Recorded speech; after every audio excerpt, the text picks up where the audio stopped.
Hello and welcome to the Triple L News Station reporting to you live from Columbus, Ohio. Today is May 6, 2002, and tonight we will bring you breaking news about the 16th Street Baptist Church bombing with Jasmine Lee, Austin Lawrence, Natalie Lamadou, and Andrew Leader. To give you some background information about the bombing, we will show you several clips from the past. This first one is with Austin Lawrence reporting at the time of the bombing. This is Austin Lawrence reporting live at 10:15 a.m. near the Birmingham Church. Right now, there is a Sunday school in session, but sometimes this church is also a very big meeting place for civil rights activists like Martin Luther King Jr. It's surprising that nothing has happened to it yet. With all the other incidents like Emmett Till, you would think that the church would be in ruins by now. Instead, it stands tall like a...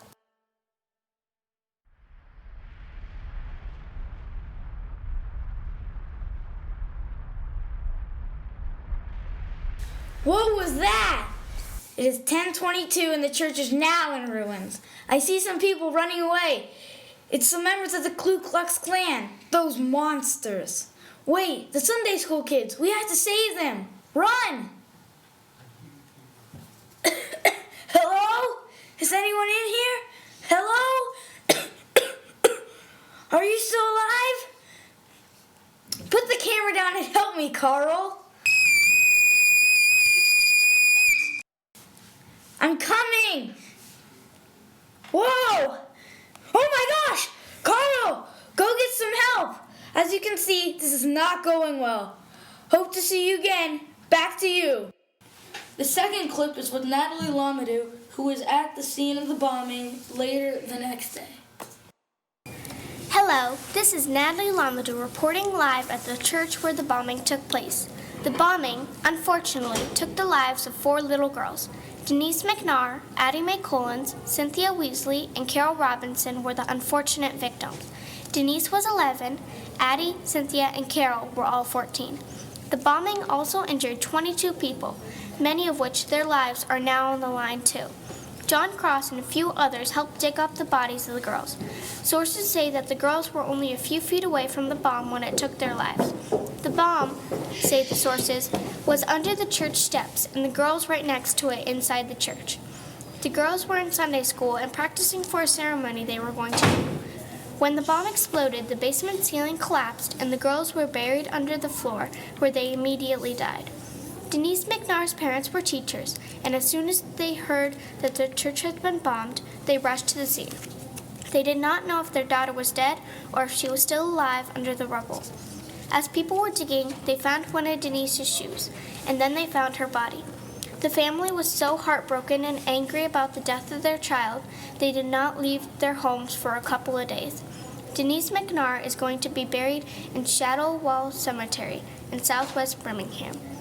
Addie Mae Collins, Cynthia Weasley, and Carol Robinson are all going to be buried in Greenwood Cemetery, which is near the airport. The dates of their funerals have not yet been announced. Neighbors say that the girls had been friends since childhood. The girls were... We now interrupt this broadcast to bring you breaking news from Andrew Leader, who is reporting live about the trials and their victims. This is Andrew Leader reporting live after the Birmingham church bombing. I am here with J. Edgar Hoover, the head of the FBI, who just gave me the inside scoop on the suspects. 4 members of the Ku Klux Klan, a white supremacist group, have already been suspected and are under investigation now. Although Robert E. Chambliss, Thomas Blayton, Bobby Cherry, and Herman Cash are suspected, they are not yet proven guilty. The FBI is going to finish investigating and press charges when needed. Here's yet another clip to help you understand the whole situation. It is with Jasmine Lee, who attended Chambliss's trial in 1963 and reported about the results. Hi, this is Jasmine Lee reporting live at Robert Chambliss's trial. Robert Chambliss, a member of the Ku Klux Klan, was arrested. Today, Chambliss was put on trial. The results are that he must pay a small fine and has a 6-month jail sentence because he did not have the required permit that was needed to have possession of dynamite. That's all for today, folks. Jasmine also met with Alabama Attorney General Bill Baxley. Baxley played an important role in Chambliss's case. Hello, Jasmine Lee here with Alabama Attorney General Bill Baxley. Yesterday, Bill here decided to reopen Robert Chambliss's case. Chambliss was tried in 1963. Baxley has found a very interesting piece of information. According to him, J. Edgar Hoover, former director of the FBI, had kept evidence from the courts unfairly. Quite shocking, isn't it? Who knows where this will lead? Jasmine also went to Chambliss's second trial in 1977. She talked about the outcome. Right now, I am at Chambliss's second trial. Chambliss is 73 years old and was first tried a few days after the Birmingham church bombing in 1963. It is now 1977 and Chambliss was tried again today. This time, he was found guilty of first-degree murder. He is sentenced to life in prison. One villain down. Now I'd like to track down his accomplices. We are jumping all the way to 2001 to give you information about Chambliss's accomplices. Hi folks, this is Jasmine Lee. In 1977, Robert Chambliss was tried for the second time and was found guilty of first-degree murder. He was sent to jail.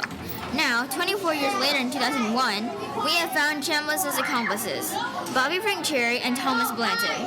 Bobby Frank Cherry denied the fact they did any part in the Birmingham church bombing. His story was that he was at home watching a wrestling program on TV during the bombing.